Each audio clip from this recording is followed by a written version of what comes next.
we got that going there.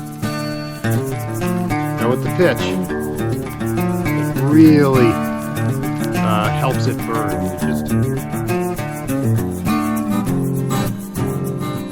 Hey, it's Greg here with Outdoors on the Cheap, and today I'm going to show you a really neat trick for getting usnea to light using a ferro rod. So if you read a lot of survival manuals, they always say that, you know, sure, you should have a Bic lighter in your pocket, you should have a pack of matches somewhere, but you know, your plan C sort of thing, right? You're always more reliable is the ferro rod, because no matter how wet it is, it'll throw sparks, right? I can stick it in my mouth, take it out of my mouth, now it's wet, right? It'll still throw sparks quite well, right? Using just the back of a knife, right?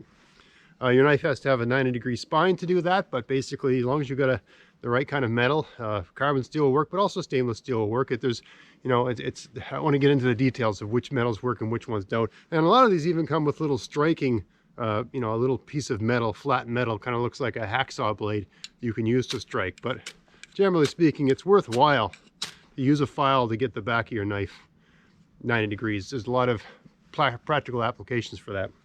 But in any case, it's not always easy to start old man's beard, usnea, with sparks from a ferro rod. So, I mean, you think about the material that's typically the most easy thing to use, that I can find around here, that basically is just hanging off of trees, right? There's all kinds of options you can go to for getting a spark to light, different kinds of materials, but some of them require more processing than others. Today, I'm just talking about stuff you can pick off of trees and light, right? So really, the two main things that tend to be around here that are easy to find are birch bark and old man's beard. I guess the third place runner-up would be cattails. This time of year, cattails light really, really well. You just, you know, take the head, you know, that part that looks like a hot dog, fluff that all up. That stuff lights really easily with the ferro rod. Doesn't produce a lot of heat, but you can use it to start a fire. I suppose that would be a good episode. But there's no cattails anywhere. You have to be in just the right place to have cattails, right? When you're in a forest, really, you're reduced to birch bark and this usnea. And types of wood that you can whittle into feather sticks or you know, grind up into sort of like sawdust and that sort of thing, but that takes more work and more time, and certain woods are better for that than others, and so on and so forth. Really, my point being, if you want it to be easy, I want to light a fire, all I have is a ferro rod, and all I can find is old man's beard. Sometimes it will not take a spark because it's incredibly, what's the word, hydrophilic, right? So it loves water. It has an affinity for water. So if it's humid outside, if the air is damp, this stuff will just suck that moisture into itself, right? You ever leave a cup of salt out? At least in my climate, the salt just all of a sudden clumps together because it's hydrophilic. It has an affinity for water. It just pulls it right out of the air. And usnea, old man's beard, will do that as well. Today I'm going to show you a trick for doing that. And really the trick, just to let the cat out of the bag, is finding pitch, right? Resin, that's the word I was looking for. Resin from certain kinds of conifers.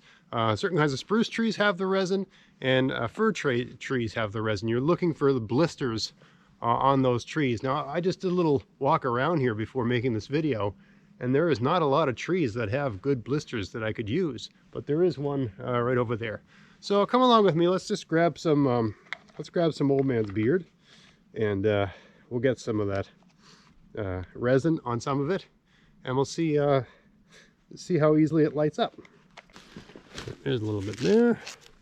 I mean, it's literally just hanging off the trees, and it doesn't have to be perfectly clean. It's okay if it's got some little bits of this and that in it. I like to get the stuff, you know, the closer it is to the main body of the tree, probably the less likely it's been rained on, right? And of course, as it gets colder and colder into the winter, this stuff can have, you know, ice and things like that, so it can seem dry, but it's actually, you know, once you hold it in your hands, all of a sudden you find out it's actually quite wet. A little bit more here, more here. I mean, so you see it's ubiquitous. It is everywhere, right? So it's, whoa, good God.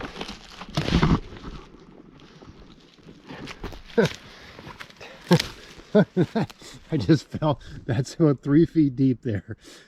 Oh my God. I wasn't watching where I was going. Forest in Nova Scotia's got holes everywhere. Great way to snap an ankle. Anyway, I'm totally fine, but I was not watching what I was doing, for sure. All right, so I got a good bundle of this stuff, and I'm just gonna take like half of it. And this tree here has blisters, not the greatest blisters in the world, but it's literally, I mean, I walked around here for about 2 minutes, and it's the only one I could see that has blisters. So it must be a different kind of tree. I can see the needle pattern looks different than that of the other trees. It's sort of fanned out, so I think it's a fir tree. But anyway, let's get some of this resin off of here. All right, so I'm hoping I've got the camera sort of tied to my chest, so I'm hoping I can capture this properly here. But the idea is just puncture the blister. You got a little bit on your knife, and you just wipe it onto the right. You puncture it and sort of push on it. Then you wipe it. Oh, there's a really good blister there. That's a good one. It's got lots in it. So this stuff isn't incredibly flammable.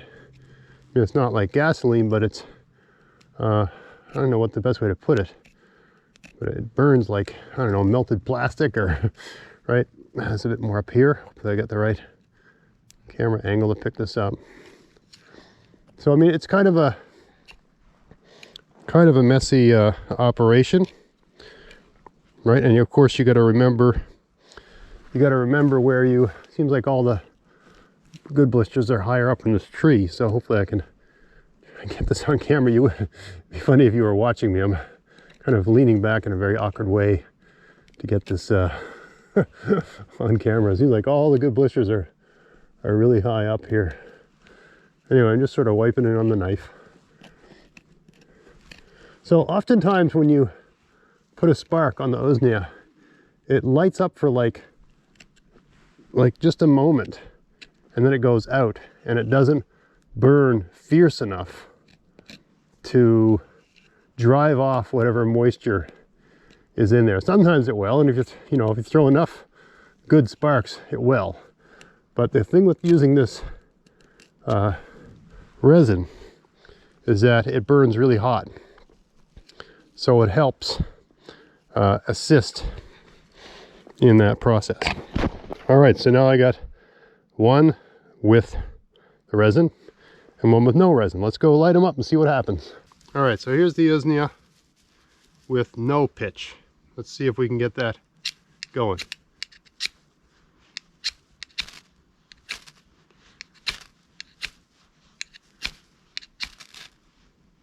All right, so we get that.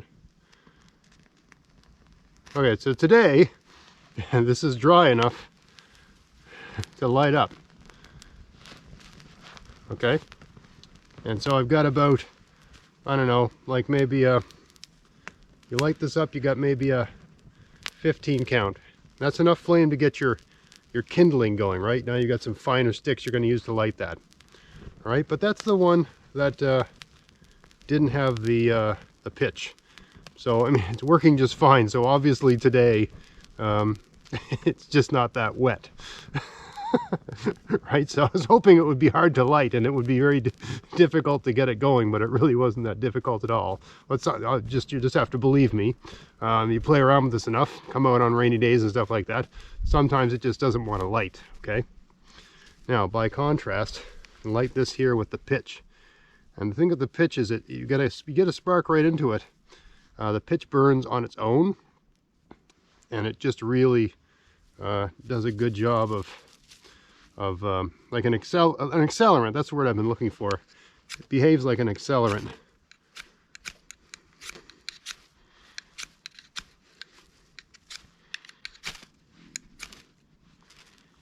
Okay, so we got that going there. Now with the pitch, it really helps it burn. It's just, well, it's like an accelerant. It's like a tar, right? like some sort of petroleum product, like Vaseline or whatever, right?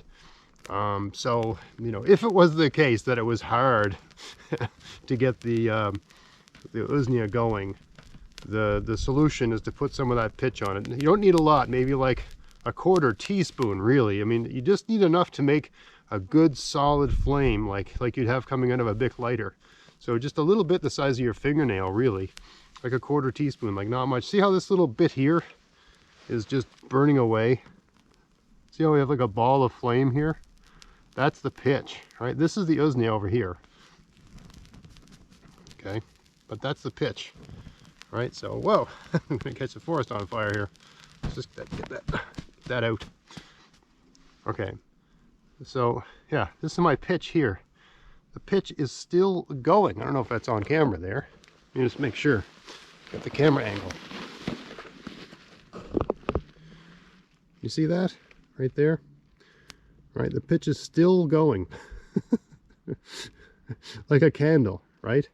And that's the point, right? You just have that good flame. So I was able to take my spark and turn it into a flame that's giving me, like, you know, a good minute of burn, right? To get other things going, right? The usnea, it's a flash. It lights and then it's gone, sort of thing. It goes out really quickly, like cotton, right? You don't get much out of it, right? Whereas the pitch just sort of gives you more time, burns longer, burns hotter, right? And for a longer amount of time to get things going. Let's put that guy out. That must have pitch in it too, by the way it's going. So, if you're out in the woods, and I mean, you should always have some sort of kit with you, whether it's, you know, big pockets that are full of things or just something you put around your waist. I always have a little kit, and the kit's got a fire kit, to put it simply. You know, it's got a pack of matches. The pack of matches is wrapped in wax paper, and that's put in a plastic bag. There's also a Bic lighter, and the Bic lighter is wrapped in wax paper. As the wax paper, really easy to light and sort of gives you a good hot burny flame that's good for getting fires going. And I've shown how easy that is to light with sparks and just how good it burns, and it's just a really handy thing. It takes up no room at all, and it's just like having like a super candle with it. I mean, you only get a couple tries with it, right? But even if it's wet, the wax paper will light. So it's always good to have a bit of a fire kit. I usually have wax paper also stuffed into the sheath of my knife, right? So I've got a spark maker and I've got tinder right on my knife, ready to go. Right, so you're always ready. But if you don't have any of those things and you didn't have the wherewithal, bring a little kit with a bunch of, you know, a plan B and a plan C right in the kit, right? Extra compass, extra knife, all that sort of extra stuff, right? Then you're reduced to using what you can find. And the things you can find don't always work well. Like, so that first bit of old man's beard that we lit very easily, was no problem, but it doesn't always work out that way, right? You play around with it enough, go out in the woods with your ferro rod, try lighting old man's beard. Some days it lights great, some days it just does not want to take a spark. When you got a day like that, get some resin from, an evergreen, the kind of evergreen that has resin. Not everyone does. My understanding is that the porcelain white spruce has it, and the fir tree has it. I'm sure there's other ones that do. I just don't know them all well enough. And really, knowing which kind of tree is less important than knowing that if a tree has blisters, the stuff in the if an evergreen has blisters, the stuff in the blisters lights easily. That's the most important thing to know. Knowing what kind of tree is less important, because either when you need to make fire and you need that resin, either the trees are there or they're not, right? Like where I walked around here, let's say I needed a fire. It took me about 2 minutes to find a tree with that on it, right? Looking around, just, you know, I probably checked about 20 trees, and the 20th tree had blisters. Often I find younger trees are more reliable. They tend to have better blisters, and, you know, the older trees, the thicker bark, they're not as blistered up, right? But anyway, and I'm sure there'll be comments in this video about other things that have blisters with resin that is flammable. But the main thing to take away is to know that, you know, if you see evergreens, looking around, looking for blisters on them, they tend to light up well, right? And that's just one more thing you can use. I mean, a lot of these YouTubers talk about fat wood, and I honestly think half the time they talk about it just because they usually have a link below on their thing where you can buy fat wood. If you think you're going to stumble across fat wood in the forest when you need a fire, you are probably going to be out of luck. And I really don't understand the point. And I'm rambling a little bit here, but it's just one of those things that I know someone's going to say, oh, fat wood lights up great. Yeah, if you can find it, if it's around, and then people bring it with them, or they buy it. You go to the store and buy fat wood and have like chunks of fat wood. Wax paper works just as well. It's easy to get, and you can wrap your sandwich in it, right? So it's handy, right? And you can roll it up into like a little, make it look like a cigarette so it burns like a candle. You know, it's very versatile and easy to get and cheap. You can get it at the dollar store and it takes up no room, right? So, and if it's wet, it burns, and so on and so on and so forth. So anyway, I'm getting off on a bit of a rant here, so I'm just going to wrap it up. The whole point of the video is that if you're in a situation where you need to use usnea, old man's beard, to light a fire, it may not necessarily just take a spark easily like the one we did here did. It may need a little bit of an accelerant like the resin from certain kinds of evergreens, as far as I understand, porcelain white spruce and the fir. There may be other trees that have flammable resin as well. I'm sure someone will make a comment in the video, and that would be great. I hope you do that. We can go around and experiment, right? But anyway, that's today's video. Lighting old man's beard using sparks, and a way to get around the fact that it tends to be damp. Not always damp, but tends to be damp, and sometimes does not want to light. You just put some resin from an evergreen blister, rub it into that old man's beard, and it'll light up real good. Anyway, I hope you found that video interesting. If you did, please like, share, subscribe. And until next time, enjoy the outdoors on the cheap. Thanks for watching.